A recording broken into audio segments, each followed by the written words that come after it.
¿La sal tiene poder espiritual? Puede usarse para bendecir, maldecir o protegernos de fuerzas oscuras. En el mundo religioso, especialmente dentro del cristianismo, circulan muchas creencias que atribuyen significados divinos a objetos cotidianos, como la sal. Algunos afirman que la Biblia le da un papel especial en la guerra espiritual, que puede purificar hogares, romper maldiciones e incluso atraer bendiciones. Pero, ¿qué dice realmente la Biblia al respecto?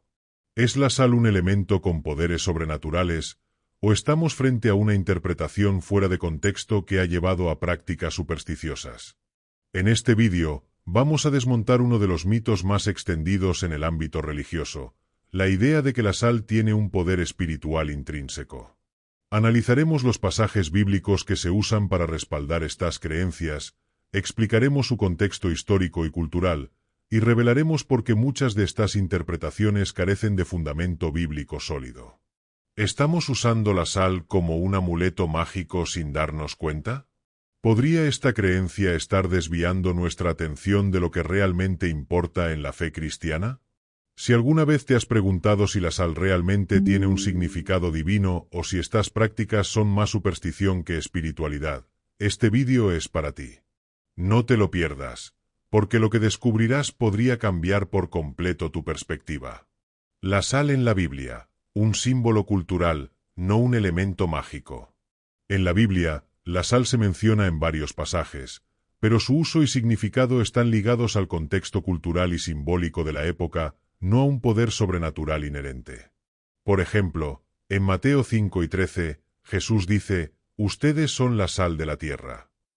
Esta declaración no sugiere que la sal tenga un poder divino, sino que utiliza la sal como una metáfora para describir el papel de los creyentes en el mundo. La sal, en ese contexto, simboliza cualidades como la preservación, la influencia positiva y la distinción. Jesús no estaba hablando de la sal como un objeto físico con propiedades espirituales, sino como una analogía para enseñar sobre el comportamiento y la responsabilidad de sus seguidores. Este tipo de lenguaje metafórico es común en las Escrituras. Por ejemplo, Jesús también llama a sus discípulos la luz del mundo, Mateo 5 y 14, pero nadie interpreta esto como una afirmación de que los creyentes emiten luz física.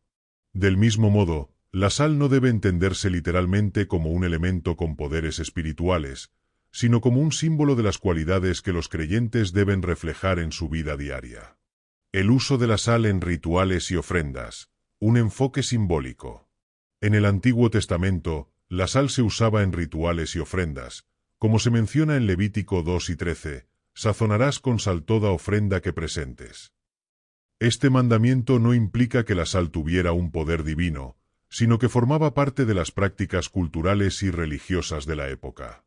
La sal era un elemento común en la vida diaria, utilizado para preservar alimentos y como símbolo de pactos duraderos. En este sentido, su uso en los rituales era más bien simbólico, representando la pureza y la permanencia de los pactos entre Dios y su pueblo. Es importante destacar que los rituales del Antiguo Testamento estaban llenos de simbolismos. Por ejemplo, el uso de aceite en las unciones no significaba que el aceite en sí tuviera poder, sino que representaba la presencia y la bendición de Dios. De la misma manera, la sal en las ofrendas no tenía un poder intrínseco, sino que servía como un recordatorio visual y tangible de la fidelidad de Dios y la responsabilidad del pueblo de mantener su pacto con Él. La sal y los pactos, una metáfora de permanencia.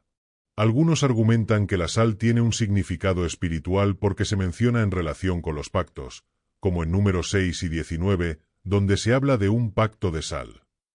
Sin embargo, este término no implica que la sal tenga un poder divino, sino que se refiere a la idea de un pacto duradero e inquebrantable. En la cultura antigua, la sal era un símbolo de permanencia debido a su capacidad para preservar. Por lo tanto, cuando la Biblia habla de un pacto de sal, está utilizando una metáfora cultural para enfatizar la solidez y la perpetuidad del acuerdo, no para sugerir que la sal tenga propiedades espirituales. Este uso simbólico de la sal también se ve en otras culturas antiguas. Por ejemplo, en el Medio Oriente, compartir sal era una forma de sellar acuerdos y demostrar lealtad. La Biblia adopta este simbolismo cultural para transmitir verdades espirituales, pero no implica que la sal en sí misma tenga un poder sobrenatural. La sal y la maldición, una interpretación fuera de contexto. Uno de los argumentos más comunes es que la sal puede usarse para maldecir o romper maldiciones, basándose en pasajes como Deuteronomio 29, 23, donde se menciona que la tierra de Sodoma y Gomorra fue convertida en un lugar de azufre y sal. Sin embargo, este pasaje no sugiere que la sal tenga un poder inherente para maldecir, sino que describe las consecuencias del juicio divino. La sal, en este contexto, es un símbolo de desolación y esterilidad, no un instrumento de maldición. Interpretar este pasaje de manera literal para justificar el uso de la sal como arma espiritual es sacarlo de contexto y atribuirle un significado que no tiene. La Biblia no enseña que los creyentes deban usar sal para maldecir o protegerse de maldiciones. De hecho, el Nuevo Testamento enfatiza que nuestra protección espiritual proviene de nuestra relación con Cristo y no de objetos físicos. La sal y la guerra espiritual, una idea moderna sin base bíblica. La idea de que la sal puede usarse como arma en la guerra espiritual es una interpretación moderna que no tiene base en las Escrituras. En ningún pasaje bíblico se menciona que la sal tenga propiedades para combatir demonios, romper maldiciones o proteger contra fuerzas espirituales. Esta creencia parece ser una mezcla de superstición y malinterpretación de los textos bíblicos. La Biblia enfatiza que nuestra lucha espiritual no se libra con elementos físicos, sino con la armadura de Dios, como se describe en Efesios 6, 10-18. Este pasaje habla de verdades como el cinturón de la verdad, la coraza de la justicia, el escudo de la fe y la espada del Espíritu, que es la palabra de Dios.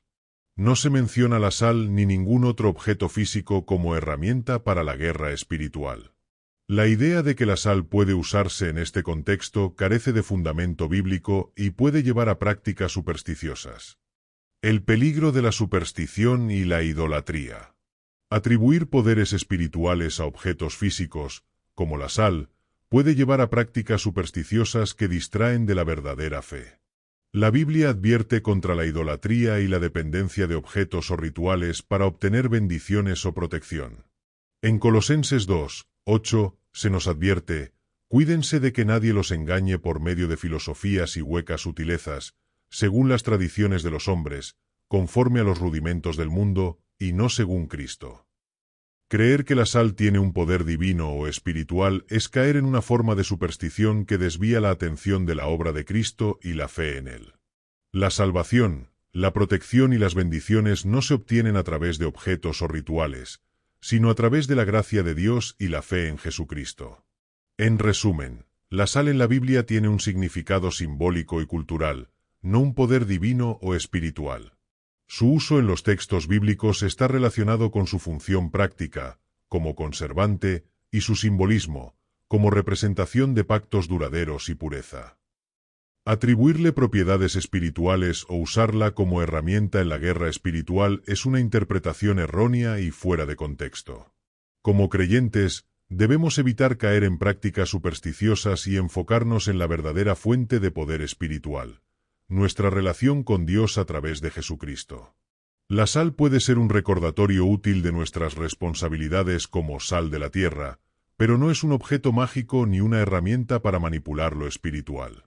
La Biblia nos llama a vivir por fe, no por superstición, y a depender de Dios, no de objetos físicos, para nuestra protección y bendición.